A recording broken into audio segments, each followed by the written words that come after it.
Friends, நம்ம இப்போ எங்கே வந்திருக்கோம் பார்த்தீங்கன்னா, ஒரு மாந்தோப்புக்கு தாங்க வந்திருக்கோம். இந்த மாந்தோப்பு எங்கே இருக்குது பார்த்தீங்கன்னா, களக்காடு போகிற வழியில் தான் இருக்குது.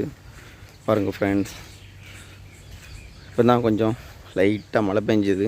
சாரல் மலைக்கு நல்லா பச்சை சேனி எப்படி இருக்குது பாருங்க. மாமரம் பூராமே நல்லா ஜம்முன்னு இருக்குது பார்க்குறதுக்கு. இது வந்து பார்த்திங்கன்னா மலையடி வாரமாக இருக்குது. நல்லா தோட்டமும் பெரிய தோட்டங்க. சரி, நம்ம உள்ளே போய் அப்படி சும்மா சுற்றி பார்ப்போம்னு சொல்லி நம்ம ஃப்ரெண்டோட வந்திருக்கோம். நம்ம ஃப்ரெண்ட்ஸுங்களாம் ஆல்ரெடி உள்ளே போயிட்டாங்க. நம்ம வந்து பார்த்திங்கன்னா அடி வெளியே கேட்டு அடைச்சிட்டு அடி மெதுவாக சுற்றி பார்த்துட்டு போய்கிட்டு இருக்கேன். பாருங்கள் ஃப்ரெண்ட்ஸ், இங்கே வந்து பார்த்திங்கன்னா அந்த தோட்டத்தை பராமரிக்கிறது ஒரே ஒரு வாட்ச்மேன் மட்டும் இருக்கார். அவரும் மலையடி வாரத்தில் இருக்கிறதுனால நைட்டான வீட்டுக்கு போயிடுவாரான். ஏன்னா மிருகங்கள் தொல்லை இருக்குமா கொஞ்சம், அதனால் வந்து நைட்டு போலங்க தங்க மாட்டாராம். பகலில் மட்டும் தோட்டத்தை வந்து பாதுகாத்துக்கிடுவார். பாருங்கள் ஃப்ரெண்ட்ஸ், நம்ம வீடியோ பிடிச்சதுன்னா ஒரு லைக் பண்ணுங்கள், ஷேர் பண்ணுங்கள், கமெண்ட் பண்ணுங்கள். அப்படியே நம்ம வீடியோவை வாட்ச் பண்ணி